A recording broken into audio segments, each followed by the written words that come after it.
नगरपालिका परिषद बालाघाट में परिषद की बैठक हमेशा की तरह 11 नवंबर को भी हंगामेदार रही, जिसमें विशेष रूप से लोक निर्माण, स्वास्थ्य के साथ ही अन्य मुद्दे विपक्ष द्वारा सत्ताधारी दल पर हावी रहे। शुरुआत में ही एजेंडे के प्रस्तावों पर बहस छिड़ गई और विपक्ष के साथ ही कुछ अन्य परिषद सदस्यों ने बहिष्कार करने की चेतावनी दे दी, लेकिन बाद में विपक्ष के प्रस्तावों पर भी चर्चा करने के लिए अध्यक्ष ने हामी भरी। इसके बाद सुचारू रूप से परिषद की बैठक चलती रही। जैसा आपने ये 6 प्रस्ताव लाए हैं, ये प्रस्ताव कोई विशेष नहीं है, इसलिए क्या मैं आपसे क्वेश्चन करना चाहती हूँ कि हम 3 महीने बाद ये परिषद कर रहे हैं, क्या हमारा शहर पूरा सुरक्षित है, साफ सुथरा हो गया तो आपने ये प्रस्ताव रखे? हम चाहते हैं कि पहले पूरे विषय पे चर्चा हो जाए, बाद में प्रस्ताव आपका प्रस्ताव पास किया, आपने पीआईसी में इस प्रस्ताव को रखा होगा, तभी पास किया गया, इसलिए आप 33 पार्षदों के बीच में इस प्रस्ताव को रख रहे हैं। ये बड़े प्रस्ताव है, ये पीआईसी कोई मुद्दे का किसी पीआईसी आपने 3 महीने में क्या काम किए वो पूरा आखिरी विषय पर चर्चा करेंगे। पहले ये पाठ सभी आगे बढ़ेंगे तो हमारे पूरा विषय क्लियर होगा। ये प्रस्ताव आगे बढ़ेंगे।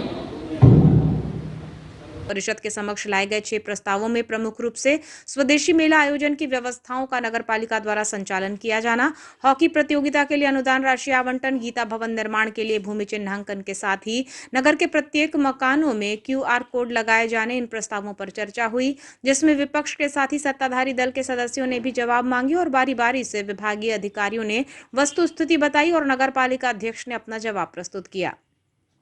परिषद की बैठक शुरू होने के तुरंत बाद ही गर्मा गर्म बहस होने लगी, जिसमें मुद्दा था पीआईसी से सभापति को हटाए जाने का, जिसमें पूर्व सभापति सुधीर चिले ने आपत्ति दर्ज कराई कि किसके हस्ताक्षर से ऐसा किया गया है, जिस पर अध्यक्ष ने जवाब दिया कि अध्यक्ष को अधिकार है कि अपनी पीआईसी को बदल सकती हैं। उन्होंने कहा कि अधिनियम की धारा 70 को आप पढ़ सकते हैं, फिर भी अगर किसी को परेशानी है तो वो सूचना का अधिकार लगाकर जानकारी ले सकते हैं और उसके बाद में परिषद का नया गठन करो, या फिर आपको करना था पूर्व को भंग कर देना था और नए सिरे से उसको परिषद का गठन करना था। पहले ये बताइए कि मातृपति त्रिपाठी जी आपने दस्तखत क्यों किए जब आप सीएमओ थे ही नहीं? प्रतिपक्ष कारोल इल्हारे ने एजेंडे के प्रस्तावों पर ही आपत्ति दर्ज कराई और किस धारा के तहत सम्मेलन बुलाया गया है ये कहा, जिस पर बहस छिड़ गई और नेता प्रतिपक्ष ने 12 अन्य प्रस्तावों को भी परिषद के समक्ष सम्मिलित करने की बात कही, जिस पर नगरपालिका अध्यक्ष सहित सभापतियों द्वारा आनाकानी की जाती रही और बाद में हामी भरी गई, जिस पर 12 प्रस्तावों पर भी चर्चा होगी, जिसके बाद परिषद की बैठक सुचारू ढंग से चलने लगी। परिषद सदस्य सरिता सोनेकर आक्रामक हुई और कहा कि उनके वार्ड में कचरे का ढेर लगा हुआ रहता है, अतिक्रमण है और अन्य समस्याएं भी हैं जिन पर कोई ध्यान नहीं दिया जाता है। केवल ऐसे प्रस्ताव एजेंडे में रखे गए हैं जिनका शहर की आवश्यकताओं से कोई मतलब नहीं है। उन्होंने कहा कि अध्यक्ष के अनुसार शहर या तो समस्या मुक्त हो गया है, जिस पर नगरपालिका अध्यक्ष ने कहा कि सामंजस्य बनाकर चलना होता है। अगर हमारी व्यवस्था ठीक नहीं होती तो मध्य प्रदेश में 7वां रैंक हम हासिल नहीं करते।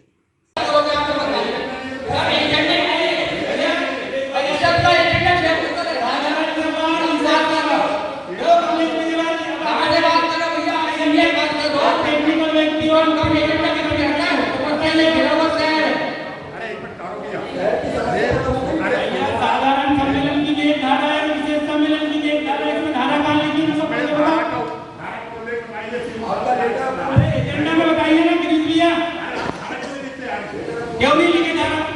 बोला के लाइए नियम विरुद्ध तो कोई काम मत कीजिए। लेटर ये नियम है आपके बाद इसे कैसे मिला बोलेगा आप ये आप हमारी मर्जी से नहीं आपका विरोध तो विरोध करेगा, बाकी इसको जो भी आगे होगा विरोध करता है विरोध कर देगा। नहीं आप विरोध करेंगे आप बताओ हमने विरोध किया ही नहीं, हमने विरोध किया ही नहीं, बताइए हम नियम पूछ रहे हैं आपसे 57 आप सीनियर पार्षद को विरोध किया भैया एक मिनट कारो भैया एक मिनट एजेंडा पे चर्चा हो जाने दीजिए। आप तो लिखवा के लाइए देती हम चर्चा करने तैयार है। धारा 57 को एजेंडे के प्रस्तावों में स्वदेशी जागरण मंच द्वारा आयोजित किया जाने वाला स्वदेशी मेला संचालन की जवाबदारी नगर पालिका को निभाए जाने, हॉकी प्रतियोगिता के लिए अनुदान राशि दिए जाने, शासन की योजना के तहत गीता भवन के लिए भूमि चिन्हांकन से जुड़ी जानकारी दी गई। साथ ही नगर पालिका को डिजिटल करते हुए शहर के प्रत्येक मकान में QR कोड लगाए जाने को लेकर भी प्रस्ताव पारित किया गया और इसकी जानकारी नगर पालिका अध्यक्ष ने दी। परिषद की बैठक चल ही रही थी तो श्वेता सौरभ जैन ने नाली निर्माण का मुद्दा उठाया, जिस पर विभागीय जवाब चाहा गया तो बताया कि नाली सीधी बनी है, जिसमें श्वेता जैन ने कहा कि नाली नियमानुसार नहीं बनाई गई है। मैं आपको दोषी नहीं बोल रही, मैं आपसे टेक्निकल बात कर रही हूँ, मैं आप पे कोई दोष नहीं दे रही, मैं आपको कोई बुरा भला नहीं कह रही। आप पढ़े लिखे, मैं भी पढ़े लिखे। आप ये बताइए हनुमान चौक से हमारा नोवेल्टी हाउस जुड़ा हुआ है या नहीं? बिल्कुल। वहाँ तक पानी आ रहा है या नहीं? अभी तो फिलहाल नहीं आ रहा। पहले आ रहा था कि नहीं? मैडम पहले आ रहा था। नहीं, पहले मैं गवाह हूँ, पहले आ रहा था। अब ये बताओ, आप एक नाला बना रहे हो, 40 साल के बाद तो वो नाला बन रहा है, स्वतंत्रता के बाद पहली बार वो नाला बना, उसके लिए मैंने कितने पापड़ बेले तो वो मैं जानती हूँ, ठीक है। उसके बाद आप लोगों ने वो नाला बनाया तो वो पूरी तरह सीधा बनाया कि हाँ या ना? पहले जवाब दीजिए, फिर आगे बताइए। वहाँ पर व्यक्तिगत जहाँ पर मकान बने हुए वहाँ सीधा नाला बन सकता था मैडम, हाँ या ना? रेवेन्यू रिकॉर्ड के अकॉर्डिंगली सीधा नाला नहीं बन सकता, क्योंकि मकान बन सकता था। जो मकान अलग अलग व्यक्तिगत बनाए गए हैं। नहीं, हमने तो जब देखा, हम लोग भी वहाँ खड़े रहे, वार्ड के लोग भी खड़े रहे, आप लोग या जो भी टीम वहाँ जाती है वो डरती है कि किसी की एक सीढ़ी टूट जाएगी तो हमको किसी ना किसी का फोन आ जाएगा, तो हम एक सीढ़ी नहीं तोड़ेंगे, चाहे हम थोड़ा सा घूम जाएंगे। वहाँ पर मैडम अगर हर एक मकान, आप लोग समझ रहे हैं, ये अगले 25 साल के लिए नाले बन रहे हैं, कोई दूसरी बार तो बनने वाले नहीं है कि अगले कार्यकाल में फिर से एक नाला बन जाएगा, उसको टेढ़ा बना के पानी तो भरेगा ही ना भैया। नाली सीधी नहीं रहेगी, नाला सीधा नहीं रहेगा तो पानी तो भरेगा। हर मकान से सटाकर बनाते तो वो नाला का जो बहाव है वो बह नहीं पाता। रीजन क्या था कि हर एक मकान आगे, एक मकान पीछे, आगे पीछे, आगे पीछे है। तो कोशिश ये है कि एक लाइन से बनाया जाए ताकि फ्लो कंटिन्यूस बना जाए, कोई एक एंड।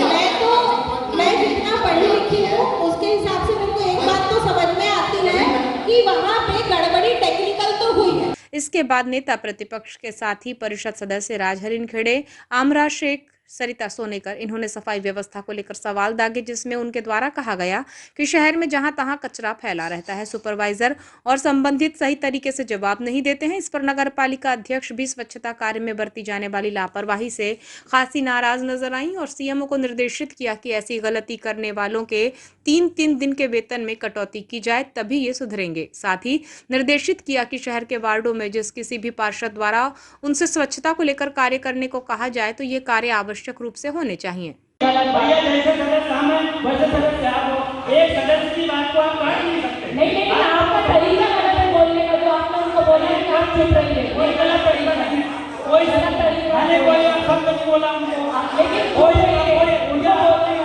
बोलने के बाद बैठ चुकी, उसके बाद में गिरी जाने बात चलेगी। आपको बिल्कुल आप ऐसा कोई सदस्य ने बात रखा है, बात भी तत्पर में कोई सदस्य बात कर रहे हैं उसकी बात सुनिए।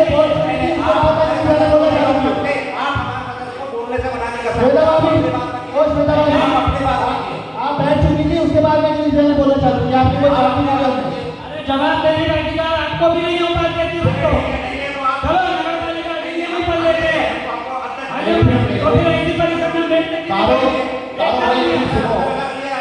ऐसा आपने नियम विरुद्ध नगर पालिका चलाओगे,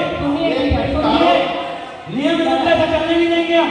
गलत बात, आप गलत बात का समर्थन कर रहे हैं, गलत बात का समर्थन कर रहे हैं। भाई जवाब आप दीजिए ना, हम आपको कभी टोकते ही नहीं।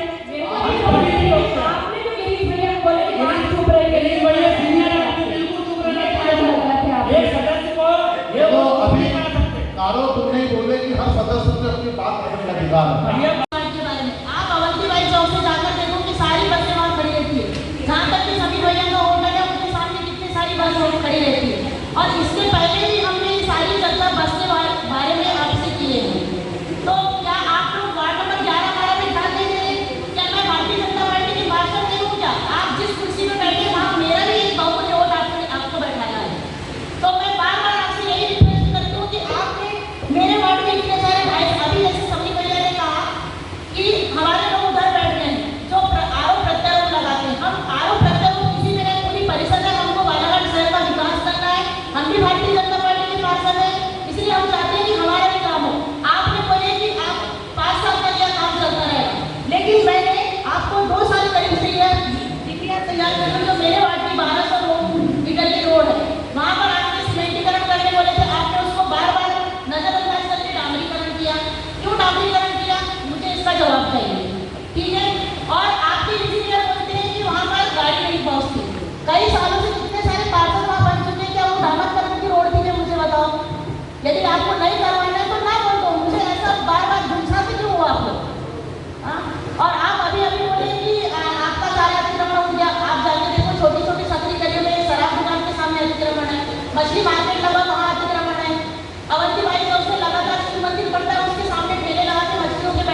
और नगर पालिका अध्यक्ष भी स्वच्छता कार्य में बरती जाने वाली लापरवाही से खासी नाराज नजर आई और सीएमओ को निर्देशित किया कि ऐसी गलती करने वालों के 3-3 दिन के वेतन में कटौती की जाए, तभी ये सुधरेंगे। साथ ही निर्देशित किया कि शहर के वार्डों में जिस किसी भी पार्षद द्वारा उनसे स्वच्छता को लेकर कार्य करने को कहा जाए तो ये कार्य आवश्यक रूप से होने चाहिए। बच्चे आते हैं कि मैडम हम फील्ड में थे, तो फील्ड में कहाँ थे आप लोग, क्या किया आप लोगों ने फील्ड में जाके? अरे देखिए तो फील्ड में काम नहीं करते हैं लोग, तो हंसी लगा लेंगे तो नहीं, मैं अब ये चीज बिल्कुल बर्दाश्त नहीं करूंगी। अगर आप लोग फील्ड में नहीं दिखते हैं और फील्ड में आप लोगों ने कोई काम नहीं किए हैं तो मेरे को 10 बजे नगर पालिका में होना, और अगर 10 से 10:15 या 10:30 बजते हैं तो उन भी लोगों की एब्सेंट कराई जाएगी, रजिस्टर मेरे चैनल में रहेगा। मैं सिर्फ स्वास्थ्य विभाग की बात नहीं कर रही, मैं हर विभाग की बात कर रही हूँ। राजस्व के मोहरी भी अगर फील्ड में है और ये कह के लेट आते हैं ऑफिस कि हम लोग फील्ड में थे।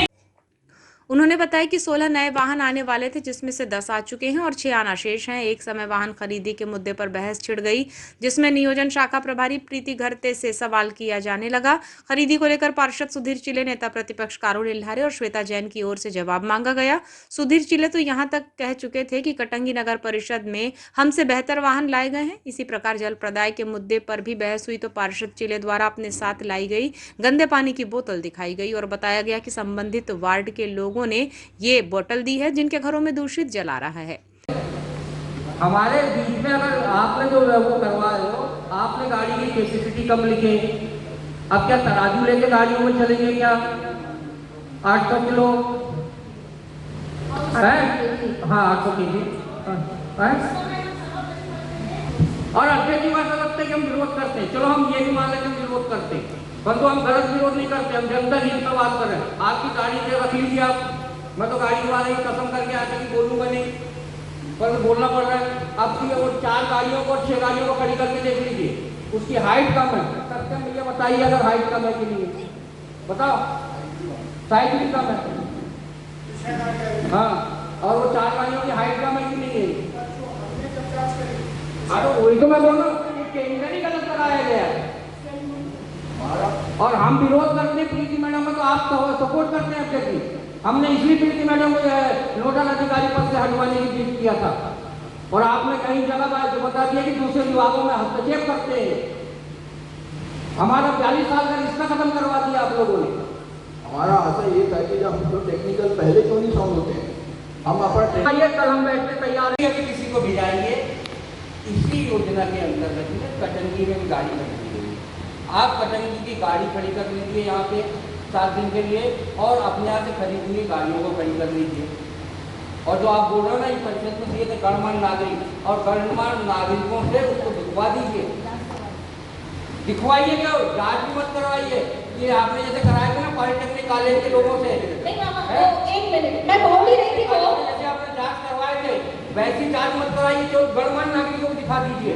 जो कुछ नहीं जानता उनका साथ गणमान्य नागरिक होगा तो कटंगी की गाड़ी को 1 नंबर बताएगा, उतने पैसे में खरीदी गई है गाड़ी। प्रीति एक बात बताओ, आप भी पढ़े हो और यहाँ कोई अंगूठा गवाह बैठा नहीं है, ये बताओ कि जब अपन को गाड़ियों की बाद में जांच करानी रहती, पहले अपन को जो प्रॉब्लम हुआ, अगर अपन बाद में किसी चीज की जांच करा रहे हैं, आदरणीय सर लोग को बुला के, प्रिंसिपल सर को बुला के पॉलिटेक्निक कॉलेज के, तो अब ये जो गाड़ियाँ आ रही थी वो पहले उनसे अपन को सलाह नहीं ले लेनी थी, उनका कोई प्रतिवेदन अब आपने किया, उनसे कोई आवेदन निवेदन अब आपने किया कि सर पहले ही आप हमारी मदद कर दीजिए, ऐसा कुछ किया आपने? आप कर सकते थे अपने विवेक के अनुसार, अधिकारी इतना तो फ्री होता है। हाँ या ना मैडम, हाँ या ना प्रीति मैडम, आप अपनी बात को समझ रही है मेरी बात को? मैं कोई झूठा आरोप लगा रही हूँ आप पे? गाड़ियों की पहले जांच करवाई गई थी, करवाई गई तो ठीक है, अपने सर लोग आए थे, पहले टेक्निकल एडवाइस क्यों नहीं ली गई? पहले टेक्निकल एडवाइस ले लेते ना, जो हम बाद में अपनी गलती सुधार रहे हैं, उससे अच्छा हम पहले अपनी गलती सुधार लेते, हम उनका मार्गदर्शन ले लेते कि अपने बड़ों से पूछने से हम छोटे हो जाते हैं। हमारी नगर पालिका बिल्कुल नहीं, गलती हुई आपसे, गलती हुई आपसे। जिन गाड़ियों की आप बात कर रहे हैं उनका पहले मैकेनिकल नेता प्रतिपक्ष के आग्रह पर नगरपालिका अध्यक्ष ने इसमें आदेशित किया कि जल प्रदाय एजेंसी का काउंटर नगरपालिका में लगाया जाए ताकि समस्याओं का निराकरण हो सके। बैठक में श्वेता सौरभ जैन ने उनके वार्ड में पीएम आवास योजना के तहत हितग्राही को 2.5 लाख की जगह 3 लाख दिए जाने का मुद्दा उठाते हुए इस पर जवाब मांगा, जिस पर सीएमओ ने कुछ दिनों का समय दिए जाने की बात कही और जांच करने के बाद कार्यवाही करने का भरोसा जताया। इसी तरह बीच बीच में कई मुद्दे हावी रहे, जिसमें परिषद की बैठक हंगामेदार हो गई। आप 1 घंटा नई लाइन को बढ़ा देंगे, ये इनका कहना था। आप सभापति है उसी और आपके वार्ड का मैटर है। आपने अभी कारो भैया को बहुत से आश्वासन दिए, परंतु आपके जब वार्ड में ही गंदा पानी आ रहा है, आज दिनांक को उसने आज मोबाइल नंबर लिखा है इसमें कि भैया मेरी अध्यक्ष जी से बात करा देना। दूसरा है वार्ड नंबर 16। वार्ड नंबर 16 में एक में उसने आ रही है लक्ष्मीकांत गोडे संघ के आदमी है, उनने मेरे को लिखे थे और चेक में अभी भी है मेरे पास, दिखा दूंगा आपको कि उसमें आप पानी दे लो, शुद्ध पानी दे लो बोल रहे, बात आ रही चमड़े की बोल रहे थे। उसके बाद में खुद मैं हूँ, परसों के दिन की घटना है। परसों के दिन मेरे घर में खुद गंदा पानी आया। ऐसी परिस्थिति चलाना चाहते हो आपके पास जो परेशान है इसके आधार पर बात करते एक इंडिविजुअल पे आप जवाब फिर आप बोल आपका हो गया जवाब हो गया, मैं जवाब भी सुन लीजिए। आप जो मेरे वार्ड की चिंता कर रहे हैं इसके बहुत बहुत धन्यवाद। मैंने वार्ड से जितने वार्ड में जाता हूँ तो आपकी समस्या मेरे पास आती है। आपने आज तक लाइट के बारे में नहीं बोलोगे, मैं आपके वार्ड की समस्या देखता हूँ। तो मैं आप मेरे लाइट के लिए देता हूँ, मैं आपकी लाइट के लिए देता हूँ। वो आदमी का मैंने उसको बोला कि आपका जो आप जो ये बोल रहे हैं, आप ये जो बोल रहे हैं ना, ये पुराने। बैठक में नगरपालिका अध्यक्ष ने सेतु विभाग और पीडब्ल्यूडी अधिकारियों को भी बुलाया और ओवरब्रिज, अंडरपास, सर्विस रोड, भूमि अधिग्रहण सहित अन्य जरूरी जानकारी ली, जिनसे परिषद सदस्यों ने भी व्यवस्थाओं को लेकर वस्तुस्थिति को जाना। पीडब्ल्यूडी विभाग को मोती उद्यान के सामने जर्जर हुई सड़क सुधारने और इतवारी बाजार में निर्माण कार्य को लेकर गति लाने के लिए नगरपालिका अध्यक्ष ने निर्देशित किया। मैं क्रमशः मैं आपको बता देना चाहती हूँ कि गीता भवन के निर्माण से लेकर जो हमारे प्रशासनिक आदेश आया है कि गीता भवन का निर्माण किया जाए, माननीय मुख्यमंत्री जी की अनुशंसा पर लगभग 15 करोड़ की राशि से ये भवन बनेगा। इसके लिए भूमि के लिए हमने एसडीएम साहब के साथ बातचीत की है और कलेक्टर साहब के साथ मिलके एक सम्मिलित रूप से हमने विजिट भी किया है और इसकी भूमि बहुत जल्दी तय हो जाएगी, वहाँ इसका निर्माण कार्य किया जाएगा। विभिन्न प्रकार की साहित्यिक, आध्यात्मिक गतिविधियाँ इस गीता भवन में होंगी और यहाँ पे उन सारे ग्रंथों का समागम रहेगा, अलग अलग धर्म और संप्रदायों का, जहाँ हम विभिन्न प्रकार की धार्मिक गतिविधियाँ कर सकते हैं। ये गीता भवन का विषय हो गया। दूसरा है नेहरू स्पोर्टिंग क्लब, जो कि लंबे समय से हमारे शहर के लिए काम करता आया है, छुपी हुई प्रतिभाओं को बाहर निकालने का काम करते हैं और इसके अलावा खेल प्रतिभाओं को बढ़ावा देते हैं और एक अच्छा नाम और अच्छा काम नेहरू स्पोर्टिंग क्लब के द्वारा समय समय पर किया जाता है। तो इसके लिए जो कुछ राशि की मांग की गई, उसमें 5 लाख की राशि स्वीकृत की गई है परिषद के द्वारा और अभी बहुत जल्द ही जो एक हमारा स्वदेशी मेला, जो स्वदेशी उत्पादों को बढ़ावा देने के लिए और हमारे क्षेत्र में रोजगार को बढ़ावा देने के लिए जो लोग बेरोजगार हैं और ऐसे स्व सहायता समूहों को एक रोजगार प्राप्त होगा, स्टॉल लगा के वे रोजगार प्राप्त कर सकेंगे और स्वदेशी सामानों को हम ज़्यादा से ज़्यादा खरीदें, विदेशी वस्तुओं का परित्याग करें। इस थीम को लेके जो स्वदेशी मेला, रोजगार मेला लगाया जा रहा है, उसके लिए नगरपालिका बहुत सारी सुविधाएं वहाँ मुहैया करवाएगी और इसमें जो भी नगर पालिका से सहयोग बनता है उसके लिए स्वीकृति परिषद के द्वारा प्रदान की गई है। अगला विषय हमारा एक बहुत ही अच्छा ये विषय है कि पूरे नगर पालिका को कैसे डिजिटल बनाया जाए, यानी लोग आप घर बैठे अपने किसी भी प्रकार के टैक्स का भुगतान एक QR कोड जनरेट कर दिया जाएगा, उनके घरों तक वो पहुंचा दिया जाएगा। इसका सबसे पहले सर्वे किया जाएगा संबंधित विभाग के संबंधित उस अधिकारी के द्वारा। ये एक निविदा की प्रक्रिया है, निविदा लगाई जाएगी और जिस किसी को भी ये टेंडर मिलेगा वो ये प्रक्रिया करेगा कि वो पहले तो सर्वे करेगा, फिर QR कोड जनरेट करके जो भी हमारे व्यक्ति हैं, जो हमारे जनसाधारण हैं, जिन्हें किसी भी प्रकार का टैक्स पे करना है, चाहे वो जल कर हो, भूमि कर हो, संपत्ति कर हो, तो वो घर बैठे अब उन्हें नगर पालिका के चक्कर काटने की ज़रूरत नहीं है, नगर पालिका तक आने की ज़रूरत नहीं है। ये सारे काम अब वे घर बैठे कर सकते हैं। तो ये प्रस्ताव भी हमारा पारित हो गया है। जल्दी इसका सर्वे प्रारंभ कर दिया जाएगा निविदा लगने के पश्चात। इसके अलावा कुछ भवन नामांतरण के हमारे प्रस्ताव थे जो पारित हो गए हैं। और हमारा अंतिम विषय था, विभिन्न हमारे जो पार्षदों के अलग अलग विषय थे उन पे चर्चा की जाए संबंधित विभाग से, कर्मचारियों से, अधिकारियों से। तो इस विषय को लेके विभिन्न प्रकार के विषयों पर संबंधित विभाग से चर्चा की।